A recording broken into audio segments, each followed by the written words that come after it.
আজকে তার যে জানাজার চিত্রটা সেটাও আমাদের জন্য খুবই দুঃখজনক। বড় মাপের কোনো কবি লেখকও তার জানাজায় আসেনি। দিল্লি না ঢাকা, ঢাকা ঢাকা এই কবিতা জুলাই গণঅভ্যুত্থানের যোদ্ধাদেরকে প্রেরণা জুগিয়েছিল। আমি শুধু একটা লাইন লিখেছি যে আমরা তাকে যথাযথভাবে তাকে মূল্যায়ন করিনি। আজকে তার যে জানাজার চিত্রটা সেটাও আমাদের জন্য খুবই দুঃখজনক। বড় মাপের কোনো কবি লেখকও তার জানাজায় আসেনি এবং রাষ্ট্রীয় পর্যায়ে তো কেউ আসেনি। আমরা যারা কাছের মানুষ ছিলাম তারাই তাদেরকে রংপুর থেকে নিয়ে আসি আজকে শহীদ মিনার পর্যন্ত তার জানাজা করা, এটা আমরাই করছি, বসে সবাই আলোচনা করে বসে করছি আমরা সংগঠনের। কিন্তু রাষ্ট্রীয় পর্যায়ে কিন্তু বড় লেখক পর্যায়ে কেউ আসেনি।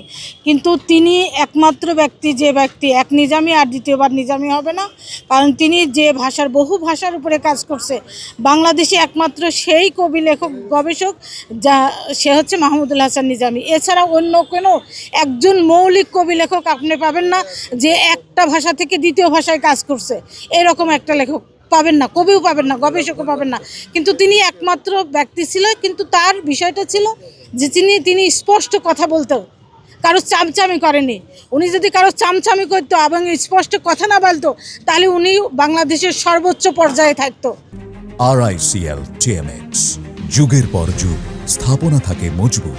কিন্তু উনি কারো চামচামি করতে পারে নাই বলে, উনি কারো পা চাটতে পারে নাই বলে আজকে উনার এই অবমূল্যায়নটা। আজকে কিন্তু যারা মানুষের পা চাটছে, সরকারের পা চাটছে এবং সবার পা চাটছে, তারা আজকে বড় বড় বাংলাদেশের বড় বড় জায়গায় তারা পদ নিয়ে বসে আছে, কিন্তু উনার কোনো মূল্যায়ন হয়নি, মর্যাদা হয়নি। আর আজকে বড় বড় কোনো কবি লেখক তার জানাজায় উপস্থিত হয়নি। যারা জাতীয় পুরস্কার পায়, বাংলা একাডেমি পুরস্কার পায়, 2100 পদক পুরস্কার পায়, তারা কি লিখছে, তারা কি লেখা আছে, তারা কয়টা মৌলিক গ্রন্থ আছে, তারা কয়টা ভাষার উপরে গবেষণা করছে, কেউ কিন্তু কিছু করেনি।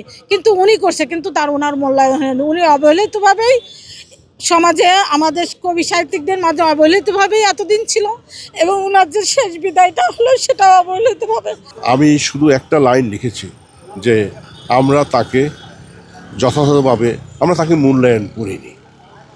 তিনি চলে যাচ্ছেন, তার আত্মার মাগফিরাত কামনা করি। আমরা সবাই বলতেছে এই কথা, আমি সাথে যোগ করলাম যে আমরা তাকে মূল্যায়ন করিনি। সে ইতিমধ্যে তার একটা মূল্যায়ন হওয়া উচিত ছিল। রাষ্ট্রীয় পর্যায়ে একটা মূল্যায়ন হবে মনে করছিলাম আমি। কিন্তু আমরা যে বিভিন্নভাবে সরকারের যে বিভিন্ন পদকগুলো দেওয়া হয় বিভিন্ন সময়ে, সেখানে তার নামটা একবার উচ্চারিত হয়নি দেখে আহত হয়েছে।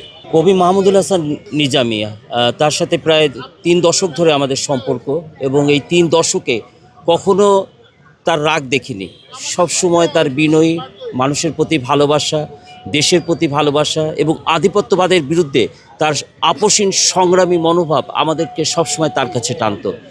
এবং জুলাই গণঅভ্যুত্থানের আগে তার একটি কবিতা দিল্লি না ঢাকা, ঢাকা ঢাকা এই কবিতা জুলাই গণঅভ্যুত্থানের যোদ্ধাদেরকে প্রেরণা জুগিয়েছিল। সেই কবি আমাদের মাঝ থেকে এভাবে চলে যাবে আসলে বুঝতেই পারিনি। আপনি জানেন যে তার প্রায় 2 শতাধিক গ্রন্থ রয়েছে, বিভিন্ন ভাষায় তিনি গবেষণা রয়েছে। এমন একজন মানুষ এভাবে চলে যাবে এবং তার যাওয়ার জন্য আজকে রাষ্ট্র তার পাশে যেভাবে দাঁড়ানো উচিত দাঁড়ায়নি, এটি আমাদের একটি রক্তক্ষরণ রয়েছে। আমরা আশা করব যে তাকে যথাযথ মূল্যায়ন করবে রাষ্ট্র।